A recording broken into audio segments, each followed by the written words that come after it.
एउटा बडो interesting numerical रहेछ The 80 kg man can throw the 20 kg box horizontally at 4 meters per second when standing on the ground. If instead he firmly stands in the 120 kg boat and throws the box as shown in the photo,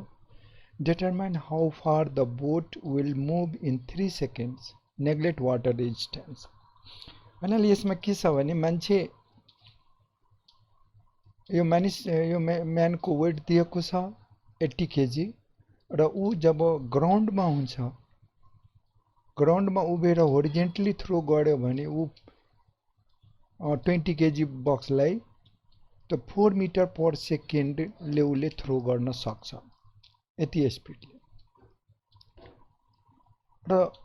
अब man चाहिँ ग्राउन्डमा होइन यो बोटमा उभिएर र यो बोटको चाहिँ वेट दिएको छ 120 केजी यसबाट अब यो यहाँ उभिएर बोटमा उभिएर थ्रो गर्यो भने यो बोट चाहिँ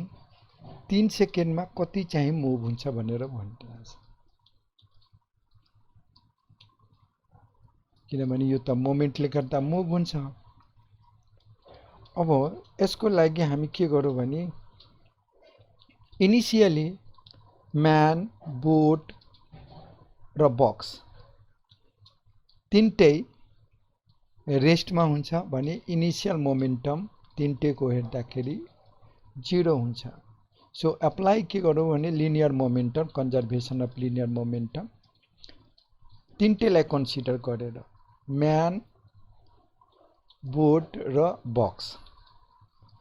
भने इनिशियल मोमेन्टम 0 छ अनि थ्रो गर्दा फाइनल मोमेन्टम कति हुन्छ हेरौँ म्यान र बोट म्यान चाहिँ बोट माथि छ भने मास दुईटैको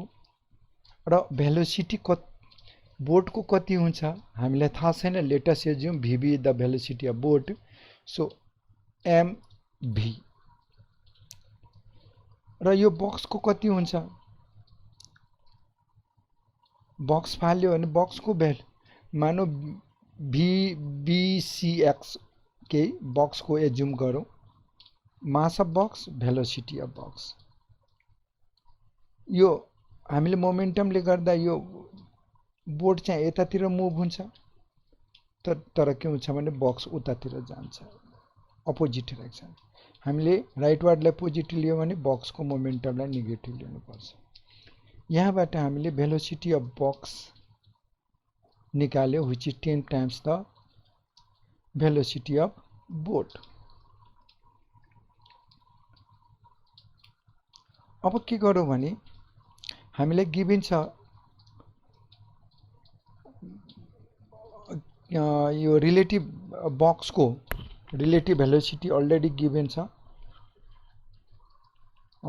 4 metre per second according to question so velocity of box related to man हामी म्यान र बोट भनौँ न हामी निकाल्छौँ भने देन त्यहाँबाट हामीले लियो भने भेलोसिटी अफ बक्स कति हुन्छ यहाँबाट यो भेलोसिटी अफ बक्स कति हुन्छ भने velocity of boat plus velocity of box with respect to boat relative velocity term लियो भने भेलोसिटी अफ बक्स हामीले निकाल्यो भने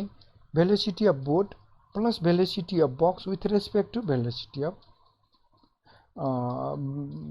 बोट so velocity of box is equal to velocity of boat plus velocity of box with respect to boat र हामीलाई velocity of box त यो डाइरेक्सनमा छ नेगेटिभ हुन्छ अनि velocity of boat राइट डाइरेक्सनमा छ पोजिटिभ हुन्छ भिन्न नै हो र यो velocity of box with respect to boat 4 metre per second दिएको छ भने यो इक्वेसन हामीले डराइभ गर्यो दुईटा इक्वेसन, एउटा कन्जर्भेसन अफ लिनियर मोमेन्टमबाट, एउटा रिलेटिभ भेलोसिटीबाट।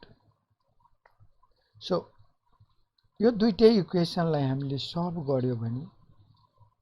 हामी यो पनि निकाल्न सक्छौं र यो पनि निकाल्छौं, भने भेलोसिटी अफ बक्स र velocity of boat find out हुन्छ र यो दुईटै आउँछ। अब यहाँबाट जब भेलोसिटी अफ बोट हामीलाई थाहा छ भने डिस्टेन्स कति मुभ भयो, v into time. So distance बोटले कति ट्राभल गरिरहेछ भने velocity of boat into time 3 second, that is this much meter. यो बोट चाहिँ ट्राभल गरिरहेछ। एनदर इम्पोर्टेन्ट न्युमेरिकल छ जुन नेक्स्ट भिडियोमा छ। सो नेक्स्ट भिडियो हेर्दा यो यसको सल्युसन पाइन्छ।